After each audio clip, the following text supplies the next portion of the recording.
I never thought we'd be here again. Life was finally starting to feel normal after Lauren's first battle with cancer. We were rebuilding, both of us. She was healing, getting back to her old self, and I was trying my best to support her in every way. But then, that day came. It was a Wednesday afternoon. I had come home from work a little early, just to spend some time with her. Lauren was sitting on the couch, staring blankly at the TV, but I could tell something was off. She hadn't even bothered to greet me when I walked in. I knew right then something was terribly wrong. "Brian, we need to talk," she said, her voice quiet and heavy. I froze. Those 4 words. They never lead to anything good.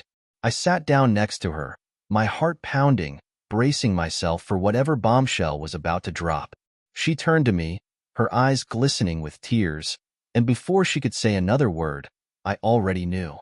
"It's back," she whispered, barely able to say the words. Cancer. The one word that had haunted us for years. I felt the air leave my lungs as if someone had punched me in the gut. The room seemed to close in around me, the walls narrowing, suffocating. How could this be happening again? We had already been through the nightmare once. I couldn't believe we were going to have to do it all over again. Lauren tried to stay strong. That's what she did. She put on a brave face, just like before. But this time, it felt different. She was tired, and I could see it. The weight of everything was bearing down on her, and no amount of positivity could mask the fear she was feeling. Her fight seemed to be fading even before it began. I did what I always did. I jumped into action mode.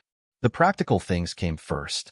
I called her doctors, rearranged our schedules, handled the insurance, and made sure everything was in order for the treatment. I kept myself busy because staying busy meant I didn't have to face the reality of what was happening. If I could keep everything moving forward, maybe I could keep us from sinking into despair. But in doing that, I lost sight of what really mattered. Laura needed more than just someone to handle the logistics. She needed me, emotionally. And I wasn't there. Not really. I was too focused on being the strong one, the dependable one. I couldn't see that she was slipping away from me, that her silence wasn't strength but surrender. Then came the day when everything started to change. She had just come back from another round of chemo, looking more exhausted than ever.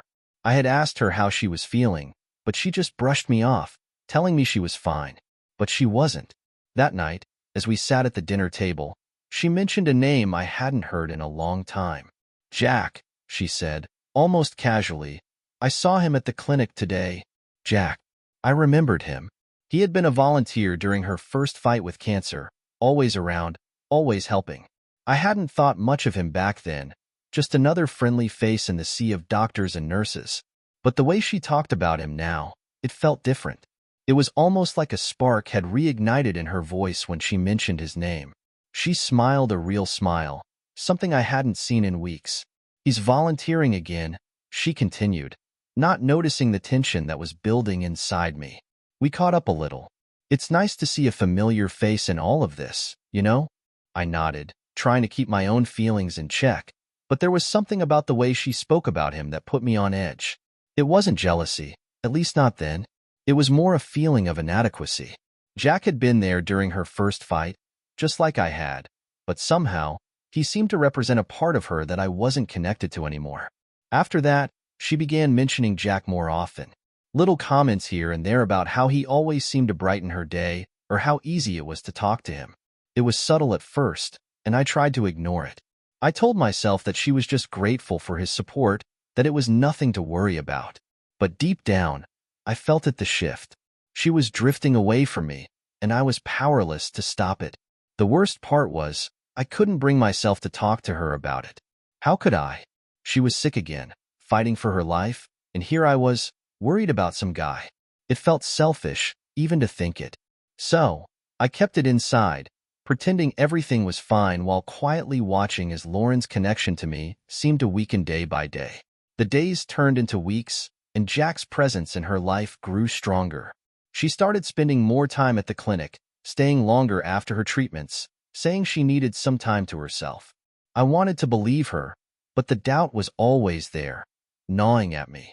I felt like a stranger in my own marriage, and the distance between us became almost unbearable. One night, as I lay awake beside her, I couldn't stop thinking about Jack. I pictured them together, talking, laughing, sharing things that she no longer shared with me. The jealousy that I had pushed aside was now fully in the open. I hated how powerless I felt. I hated that I wasn't enough for her anymore. And most of all, I hated that deep down, I feared I had already lost her to someone else. And that was just the beginning. I kept telling myself I was overreacting. Jack was just an old friend, someone who had been there for her when I couldn't be, back during the first fight. But the more I tried to convince myself, the more Lauren's behavior chipped away at my confidence. She was distant, distracted. Even when we were together, I could see her mind was somewhere else, with someone else. It wasn't long before I noticed she was staying longer at the clinic after her treatments. At first, it made sense. She needed time to decompress, to gather herself after another exhausting round of chemotherapy. But the more it happened, the more suspicious it seemed. She started coming home later than usual, always with some excuse about wanting to grab a coffee or just needing fresh air. That nagging feeling in the pit of my stomach wouldn't go away. Then, one evening, I decided to surprise her and pick her up from the clinic. I hadn't done it before. I usually gave her space, trusting that she needed time to heal in her own way. But something told me to go that night. Call it instinct, paranoia, or just plain fear, but I couldn't sit at home wondering any longer. When I pulled up to the clinic, I didn't see her at first. The waiting room was mostly empty, just a few patients sitting quietly, staring at their phones or reading magazines. I waited in the car for a while, trying to calm my nerves. Maybe I was just being irrational. But then I saw them, Lauren and Jack, standing outside by the entrance. They were talking, laughing, and for a moment, it felt like I was watching two strangers. I stayed in the car, gripping the steering wheel, my heart pounding. She looked different with him. Lighter, somehow. Like the weight she carried around when she was with me had lifted. Jack leaned in close as she laughed at something he said, and I clenched my jaw so hard I thought I might crack a tooth. When she finally noticed me, her expression changed. A flicker of something guilt maybe crossed her face before she composed herself. She waved me over, and I forced myself to smile, pretending everything was fine. "Brian, you remember Jack, right?" she asked as I approached. I nodded, shaking his hand, though the gesture felt hollow. Jack smiled, that easy, comfortable grin that made my stomach turn. "Hey, good to see you again," he said, as if we were old friends catching up. But we weren't. He was just another part of her life that I didn't belong to. "Yeah, good to see you too," I lied, trying to keep the tension out of my voice. There was an awkward silence between the three of us. Lauren, oblivious, or maybe just choosing to ignore the shift in the air, broke it with, "Jack's been volunteering again. He's really been helping me get through the tougher days." I nodded again, not trusting myself to speak. Every word felt like a reminder that I wasn't the one she leaned on anymore. It was him, and it killed me. "Well, I'll let you guys go." "It was nice catching up, Lauren," Jack said, giving her a soft smile that felt too personal. "Take care, Brian," he added, before turning and walking away. I watched him go, my mind racing with questions I didn't want answers to. I could feel Lauren's eyes on me, but I couldn't look at her just yet. My thoughts were a tangled mess of doubt, anger, and confusion. "Hey," she said softly, placing a hand on my arm.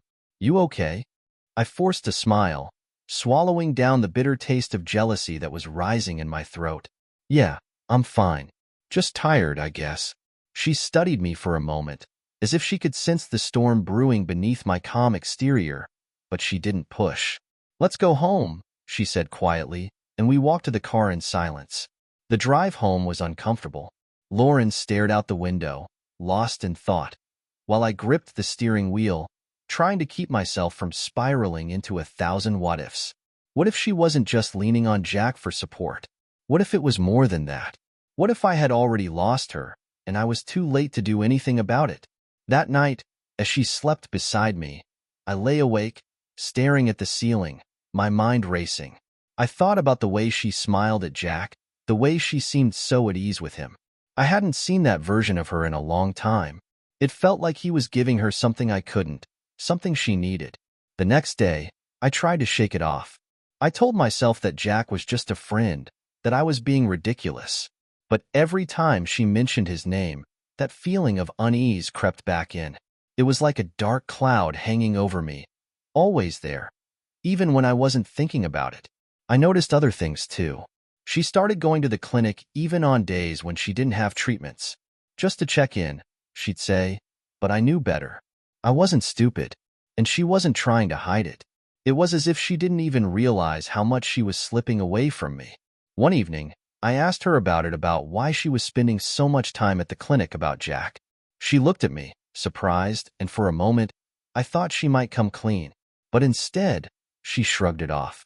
"Brian, it's nothing," she said, smiling like I was overthinking everything. "Jack's just an old friend. He makes the hard days a little easier, that's all." But it wasn't just that. I could feel it. The distance between us was growing, and no matter how hard I tried, I couldn't bridge the gap. She was drifting, and I was watching it happen, powerless to stop it. Weeks passed, and things only got worse. She became more distant, spending more time away from home, more time with Jack. And every time I tried to talk to her about it, she brushed me off, assuring me that everything was fine. But it wasn't. I wasn't fine. We weren't fine. And then, one day, I saw the text. A message from Jack on her phone, simple, yet damning. "Can't wait to see you tomorrow. Same time?" It felt like the ground had been ripped out from under me. My worst fears were becoming real. I had tried to ignore the signs, tried to give her the benefit of the doubt. But now, there was no denying it. Jack wasn't just a friend. I was losing her, and I didn't know if I could ever get her back. Lauren came home one evening with a different kind of energy. It was subtle, but noticeable. Her eyes, usually dulled by the weight of her illness, had a spark of something I hadn't seen in a long time. Hope? Joy? I wasn't sure, but it caught me off guard. "I've been thinking," she said after dinner, her voice almost too casual. "I need to get away for a bit, just for a few days. Clear my head." I put my fork down and looked at her. "What do you mean, get away?" "I don't know. I just need a break from everything, treatments, the hospital, all of it. I need to remember what it feels like to live again, not just survive." Her words stung. She hadn't said it outright, but I knew what she meant. She needed to escape not just from the cancer, but from me, from our life together. I could feel it in the way she avoided my eyes, in the tension between us that hadn't gone away since Jack came back into her life. "Where are you thinking of going?" I asked, trying to keep my voice calm, though my mind was racing. She hesitated for a moment before answering. "I've always wanted to go to the coast. You know that little town by the water I used to talk about? I've never been, and I feel like if I don't go now, I never will." I nodded, not trusting myself to speak. The coast. It had been her dream for years, but we had never gone. There was always something: work, the kids, the cancer. But now, she was making it happen. Alone. Or at least, that's what I thought. "I'll be going with Jack," she added quickly, like ripping off a Band-Aid. My heart dropped. "Jack?" "Yeah, he offered to drive me. He's been so supportive, and it's just for a few days. Nothing more than that, Brian. I need this." Her voice cracked at the end, but I wasn't sure if it was from the strain of the conversation or her illness. I sat there, stunned. I wanted to argue, to tell her no, to say it was crazy for her to go away with Jack, especially in her condition. But what could I say? I had spent months focused on everything except her emotional needs. Now, when she needed me most, she was turning to someone else for that support. After a long pause, I nodded again, swallowing my pride. "Okay." Her face softened, and she reached for my hand. "Thank you. I promise, I'll come back. I just need this for me." The next morning, she packed a small bag, and without much ceremony, she was gone. I watched from the window as Jack pulled up in his car, helped her with her luggage, and they drove away. The sight of them together, heading off to a place that was supposed to be ours, felt like a knife in my chest. The next few days were unbearable. The house felt empty without her, even though she was only gone for a short time. I tried to keep busy, throwing myself into work, but my thoughts kept drifting back to Lauren and Jack. I checked my phone constantly, waiting for a message, a call, anything to reassure me that she was thinking of me. But nothing came. Not a single word. On the third night, I couldn't take it anymore. I opened her social media, scrolling mindlessly through her profile, hoping to find some sign of where she was, what she was doing. And then, there it was photos. Lauren and Jack, standing by the ocean, smiling, looking carefree. She looked so happy, happier than I had seen her in months. It was like the weight of the world had been lifted off her shoulders, and it hurt to see that Jack was the one who helped her feel that way. I stared at the photos for what felt like hours, the knot in my stomach tightening. This wasn't just a trip. This was an escape. From me, from our life, from everything we had built together. When she finally came home, things between us felt even more strained. She didn't talk much about the trip, only saying that it was nice and that she felt better. But I could see it in her eyes something had changed. The distance between us had grown even wider, and I wasn't sure if we could ever close it again. That night, after she had fallen asleep, I picked up her phone from the nightstand, scrolling through her messages. The ones between her and Jack were still there, and though they weren't explicitly romantic, they were intimate in a way that tore at me.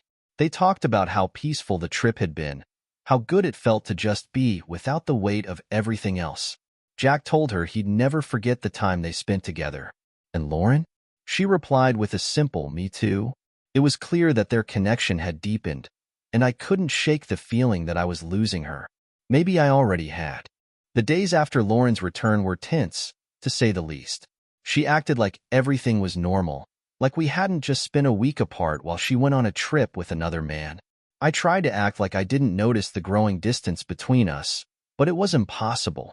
Every time I looked at her, all I could think about were those pictures her smiling by the coast, laughing with Jack like they didn't have a care in the world.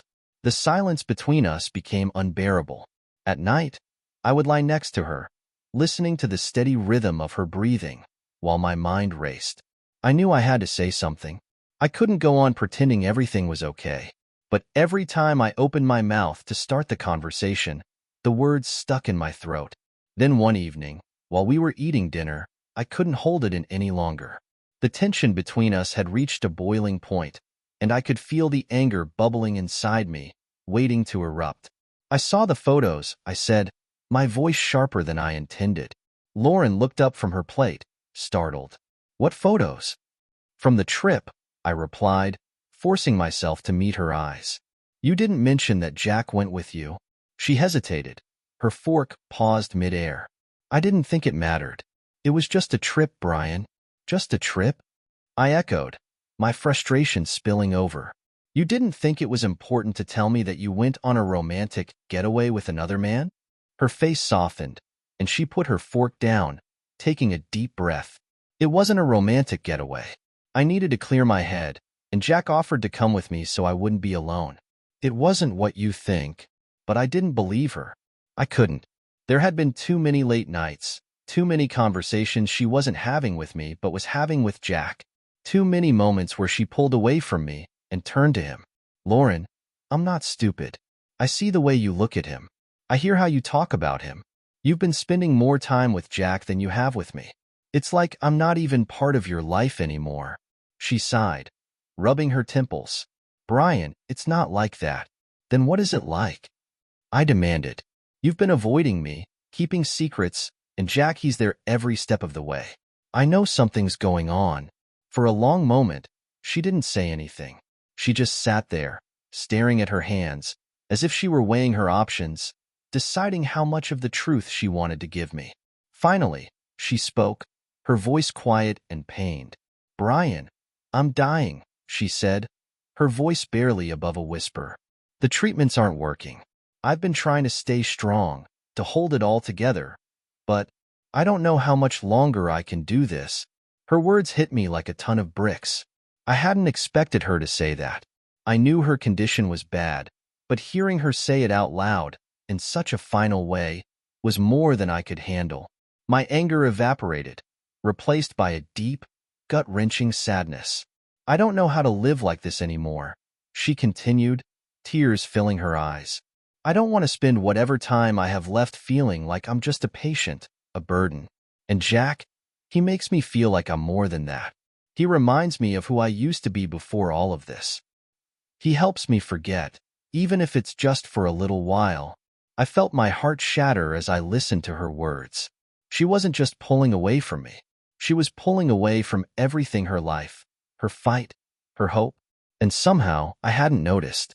I had been so focused on the logistics, on trying to fix things, that I hadn't seen how deeply she was hurting. "Why didn't you tell me?" I asked, my voice hoarse with emotion. "I could have helped you, Lauren. I'm your husband. You didn't have to go through this alone." She shook her head, her tears spilling over. "But that's the thing, Brian. I felt alone. You were there, but you weren't really there. You were always so focused on making sure everything was okay: treatments, finances, schedules. But I needed more than that. I needed you to see me, to really see what I was going through. And you didn't." Her words cut deep, and I realized, with a sinking feeling, that she was right. I had been so wrapped up in trying to be the strong one, in making sure everything was taken care of, that I had neglected the most important thing: her. "I'm sorry," I whispered, the weight of my failure pressing down on me. "I didn't know. I didn't realize." Lauren wiped her tears, her voice softening. "I know you love me, Brian, and I love you too, but I need to feel alive again. And Jack, he's been there for me in ways I didn't even know I needed."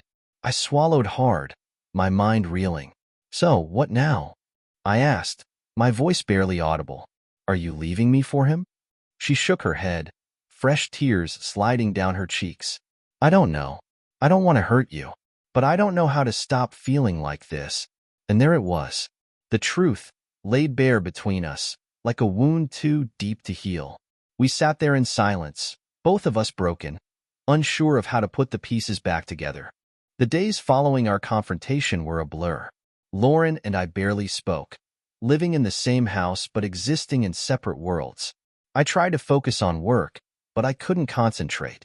Every moment was filled with the weight of her words.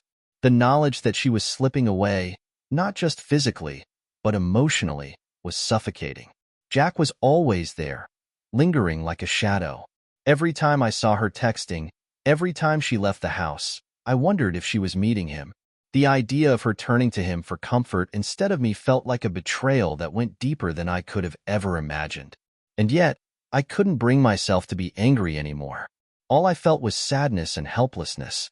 One evening, about a week after our argument, Lauren came to me. I was sitting on the couch, pretending to watch TV, when she quietly sat beside me. I looked at her, and for the first time in days, she met my gaze. "I've made a decision," she said softly, her voice fragile but steady. My heart pounded in my chest. I didn't know what I wanted to hear. Part of me was bracing for her to tell me she was leaving, that she had chosen Jack. But another part of me still held on to the hope that she would stay, that we could somehow fix this broken mess between us. "I've thought about everything," she continued, her hands fidgeting nervously in her lap. "About you, about Jack, about my life, and what's left of it." I clenched my fists, trying to keep calm. "And I can't leave you," she whispered, her voice trembling. "I love you, Brian. I've always loved you. But this, what's happening to me, it's changing everything. I don't know how to be the person I used to be. I don't even know how to be your wife anymore." Her words, though painful, didn't surprise me. I had felt it for a long time: her pulling away, her struggle to hold on to the life we once had. But hearing her say it out loud, admitting how lost she felt, brought tears to my eyes. "I need you to understand something," she said, her voice wavering. "Jack was never a replacement for you. He was just there. He made me feel alive in a way I haven't felt in so long. It wasn't about love. It was about escaping the reality of what's happening to me." I swallowed hard, trying to keep my emotions in check. "So, what does that mean for us?" I asked, my voice barely a whisper. Lauren took a deep breath, her eyes filling with tears. "It means I'm staying," she said, her voice firm. "But I can't promise you that I'm the same person I was before. I can't promise you that I won't have moments where I feel like I'm drowning in all of this." I nodded, feeling a mix of relief and heartache. She was staying, but the Lauren I knew, the woman I had married, was slipping away, and there was nothing I could do to stop it. "I'll be here," I said, my voice thick with emotion. "I'll be here with you, no matter what." She reached for my hand, squeezing it tightly. "Thank you," she whispered, tears streaming down her face. "Thank you for not giving up on me." We sat there for a while, holding each other in the silence of our living room, both of us knowing that things would never be the same. There was no going back to the life we had before, no fixing what had been broken, but we could move forward, together, even if it meant walking through the storm. The following day, Lauren's condition worsened. The doctors had warned us that this might happen, that the treatments weren't working the way we had hoped. She was admitted to the hospital for emergency care, and the sight of her, so fragile and vulnerable in that hospital bed, broke me in ways I hadn't thought possible. Jack showed up at the hospital. I wasn't surprised, but seeing him there, standing by her bedside, was harder than I had anticipated. Lauren was too weak to say much, but when she saw both of us, she asked to speak to us separately. Jack went first. I sat in the hallway, staring at the floor, wondering what they were talking about. I tried not to think about it, but my mind wouldn't let me rest. I imagined them saying their goodbyes, or worse, talking about a future that I wasn't part of.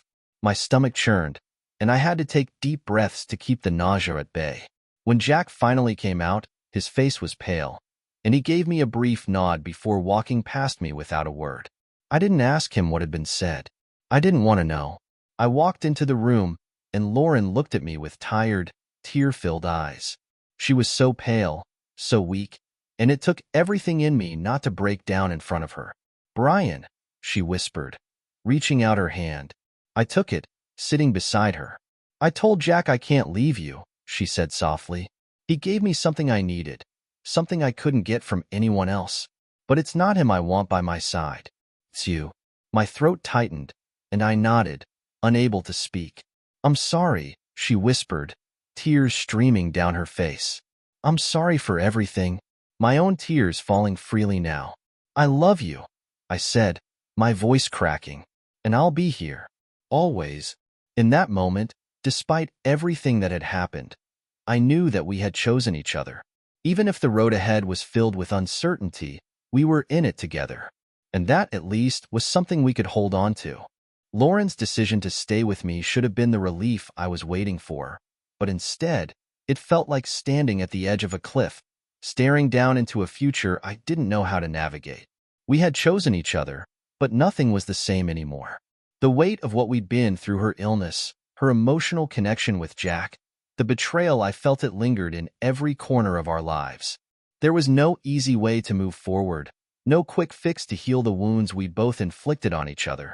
Lauren came home from the hospital a few days later, weaker than before. Her body was fading, and the reality of her prognosis hung over us like a dark cloud.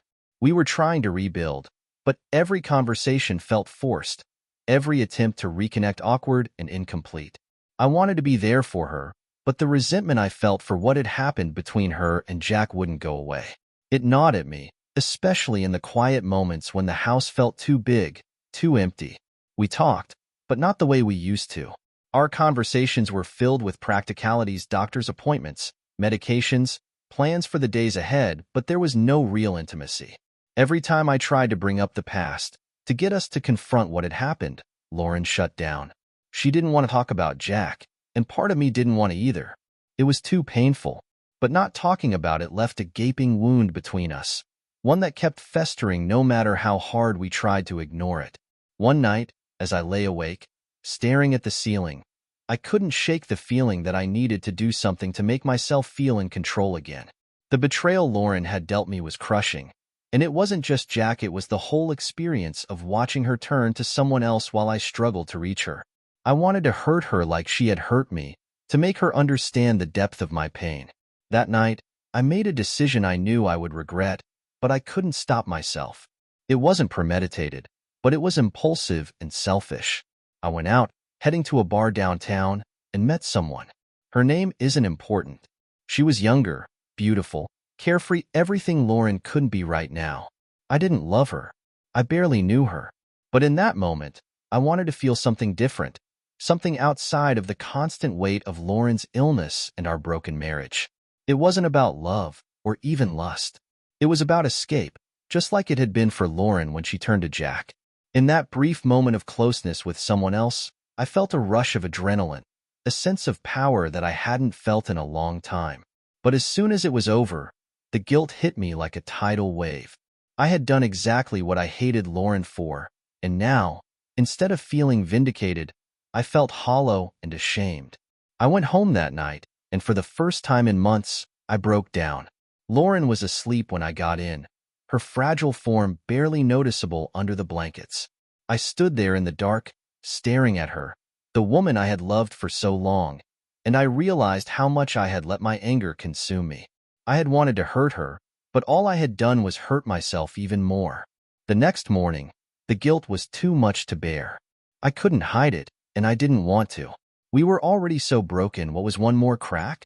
Lauren, I said, sitting down at the kitchen table across from her. She looked up from her tea, her eyes tired and worn from the constant battle her body was waging. I need to tell you something, I began, my voice trembling.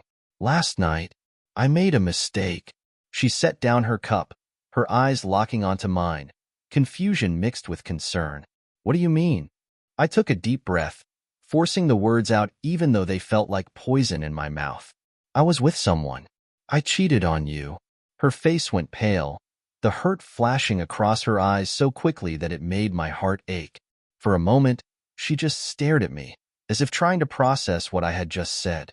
Then, slowly, she looked down, her hands trembling. You, what? She whispered, her voice so soft I barely heard her. I couldn't look at her. I couldn't bear to see the pain I had caused. I'm sorry. I don't know why I did it. I was angry. I was hurt. But it was wrong, and I'm so sorry.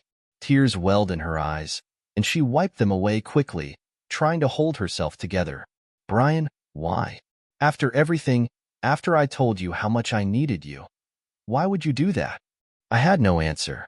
Nothing that could justify what I had done. I don't know, I said, my voice breaking. I guess I just wanted to feel in control again. I wanted to hurt you the way you hurt me. Lauren closed her eyes, more tears slipping down her cheeks. I never wanted to hurt you, Brian. I was lost, and I didn't know how to cope with everything. But I never wanted to hurt you. I know, I whispered, tears streaming down my own face now. I know, and I'm so sorry. For a long time, we sat there in silence, the weight of what we had done to each other pressing down on us. The betrayal between us had now come full circle. We had both hurt each other in ways that couldn't be undone. I don't know how we come back from this, she said quietly, her voice barely above a whisper. I didn't either. But as I looked at her, fragile and broken, I knew that I wasn't ready to give up on us. Not yet. We had both made terrible mistakes, but if there was any chance of healing, I wanted to try. We'll figure it out, I said softly. Together. She didn't respond, but she nodded, wiping her tears. We were far from okay, but at least we were still here, still willing to try. And that was all we had left. The weeks that followed were the hardest we had ever faced. Every day felt like we were walking through a minefield, never knowing when one of us might set something off. The air between us was thick with tension, and though we were trying to rebuild, the cracks were still too fresh. Lauren was weaker now, her treatments leaving her exhausted, both physically and emotionally. But the weight of what we had done to each other, the betrayals, the hurt was the heaviest burden of all. I tried my best to be there for her, but it wasn't easy. Every time I looked at her, I was reminded of the fact that I had failed her when she needed me most. I had pushed her into the arms of another man, and then, out of anger and spite, I had done the same. We were both guilty, and yet, despite everything, we were still here. We hadn't given up. One evening, as Lauren and I sat together in the living room, something shifted. It was quiet, just the sound of the clock ticking and the distant hum of traffic outside. She was curled up on the couch, looking small and fragile, her eyes closed, though I wasn't sure if she was asleep or simply resting. I watched her, my heart aching with regret and guilt. I'm sorry, I whispered, though I wasn't sure if she could hear me. I'm sorry for everything. Lauren opened her eyes slowly, turning her head to look at me. Her gaze was soft, tired. But there was something else there, too, something I hadn't seen in a long time. Forgiveness. I know, she whispered back. I am too. For a long moment, We just looked at each other, neither of us knowing what to say. But in that silence, there was an understanding. We had both hurt each other in ways we couldn't take back. But maybe, just maybe, we could start over. Not from where we had left off, but from a new place, one that acknowledged the pain and the mistakes but didn't let them define us.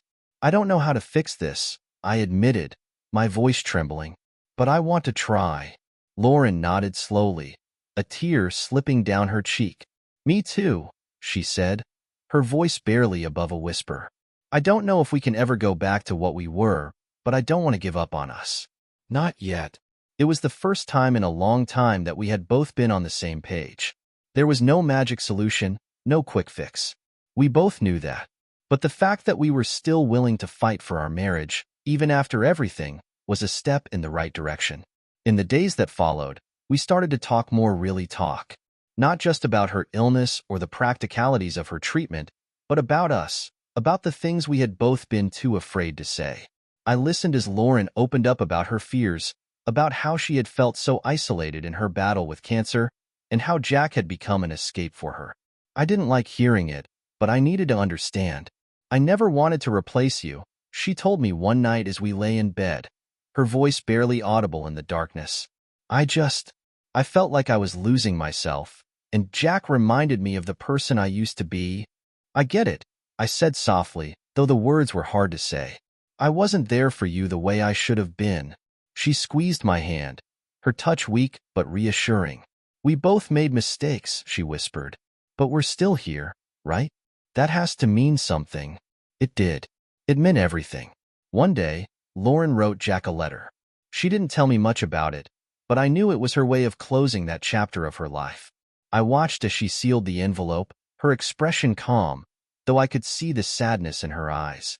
She thanked him for being there for her when she needed someone, but in the end, she chose to focus on her marriage, on the life we had built together, even if it wasn't perfect. He helped me remember what it felt like to be alive, she told me after she had sent the letter. But you're the one who's always been there. I don't want to lose that. Jack left town shortly after, and I didn't ask any more questions. It wasn't about him anymore. It was about us. As Lauren's condition worsened, the days became harder, but our relationship grew stronger. There were no more secrets, no more lies. We were raw, vulnerable, and honest in a way we hadn't been before. Every moment felt fragile, but it was also precious. We had both come so close to losing each other, and now, every day felt like a gift. I spent more time with her, not just taking care of her physical needs, but being there emotionally, too. I listened when she needed to talk, held her when she needed comfort, and sat with her in silence when the weight of everything became too much. We had come through the storm, and though we were both battered and bruised, we were still standing together. In the end, it wasn't about revenge or anger, or the mistakes we had made. It was about love, the kind that survives even when it's tested, the kind that refuses to give up, no matter how broken things seem. We had our second chance, and I wasn't going to waste it.